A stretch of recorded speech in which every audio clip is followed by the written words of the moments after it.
Operation Sindoor അവസാനിച്ചിട്ടില്ല എന്ന് വ്യക്തമാക്കി വ്യോമസേന. അതിർത്തിയിൽ സൈനിക വിന്യാസം തുടരുന്നതിന് ഇടെയാണ് വ്യോമസേന ഇക്കാര്യം വ്യക്തമാക്കുന്നത്. അതിനിടെ ഡൽഹിയിൽ സ്ഥിതി വിലയിരുത്താൻ ത്രിസേനാ മേധാവിമാർ പ്രധാനമന്ത്രിയെ സന്ദർശിച്ചു. പാർലമെന്റിന്റെ പ്രത്യേക സമ്മേളനം വിളിച്ച് വിഷയം ചർച്ച ചെയ്യണമെന്ന് രാഹുൽ ഗാന്ധിയും ആവശ്യപ്പെട്ടു.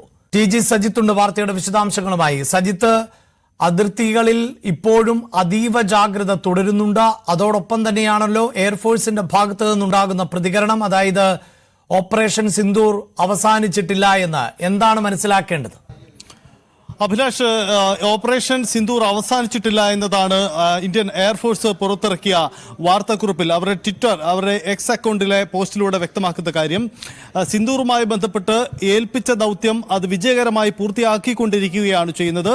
മറ്റ് തെറ്റായ വാർത്തകളൊന്നും പ്രചരിക്കപ്പെടരുത്. രാജ്യത്തിന്റെ വിജയത്തിന് വേണ്ടിയുള്ള ഏറ്റവും ശ്രമകരമായ ദൗത്യങ്ങൾ ഏറ്റെടുത്തുകൊണ്ട് മുന്നോട്ട് പോകുന്നു എന്നതാണ് വ്യോമസേന എയർഫോഴ്സ് പുറത്തിറക്കിയ വാർത്താക്കുറിപ്പിൽ പറയുന്നത്. Since the operation are still on going എന്നതാ വാക്കുകൾ കൂടി ഉൾപ്പെടുന്നുണ്ട്. അതായത് ദൗത്യം പൂർണ്ണമായിട്ടില്ല, ദൗത്യം തുടരുന്നു, സിന്ദൂർ ദൗത്യം തുടരുന്നു എന്ന് തന്നെയാണ് ഇക്കാര്യത്തിൽ വാർത്താക്കുറിപ്പിലൂടെ ഇന്ത്യൻ വ്യോമസേന വ്യക്തമാക്കുന്ന കാര്യം. ഇപ്പോൾ ഇത്തരമൊരു വാർത്താക്കുറിപ്പ് പുറത്തിറക്കുന്നതിൽ രണ്ട് കാര്യങ്ങളുണ്ടെന്ന് നമുക്ക് കരുതാം. കാരണം കൂടുതൽ വിശദമായി പിന്നീട് മാധ്യമങ്ങളെ കണ്ട് കാര്യങ്ങൾ വിശദീകരിക്കുമെന്ന് ഇന്ത്യൻ എയർഫോഴ്സ് വ്യക്തമാക്കുന്നുണ്ട്. രണ്ട് കാരണമുണ്ട് അതിൽ. ഒന്ന്, ഇന്ത്യൻ എയർഫോഴ്സിന്റെ ഒരു പൈലറ്റ് പാകിസ്ഥാന്റെ പിടിയിലാണ് എന്ന തെറ്റായ പ്രചരണം നടക്കുന്നുണ്ട്.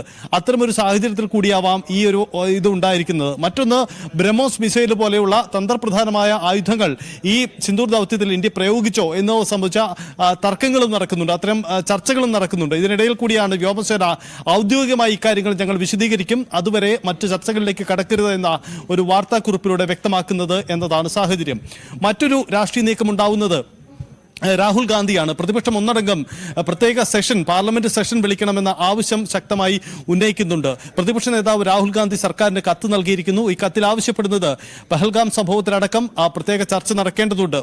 രണ്ട്, ഈ വെടിനിർത്തൽ പ്രഖ്യാപനവുമായി ബന്ധപ്പെട്ട് ഡൊണാൾഡ് ട്രംപ് അമേരിക്കൻ പ്രസിഡന്റ് പ്രഖ്യാപിക്കാനിടയായ സാഹചര്യം എന്താണ്, ഇതിലും എന്താണെന്ന് വ്യക്തത ആവശ്യമാണ്. അതുകൊണ്ട് പ്രത്യേക പാർലമെന്റ് സമ്മേളനം ചേർന്ന് ഇക്കാര്യത്തിൽ ചർച്ച നടക്കണമെന്ന് ഇക്കാര്യത്തിൽ രാഹുൽ ഗാന്ധിയും സർക്കാരിന് കത്തിലൂടെ ആവശ്യപ്പെടുന്നു. മറ്റു പ്രതിപക്ഷ നേതാക്കളൊക്കെ സമാനമായ ആവശ്യം ഉന്നയിക്കുകയും ചെയ്തിട്ടുണ്ട്.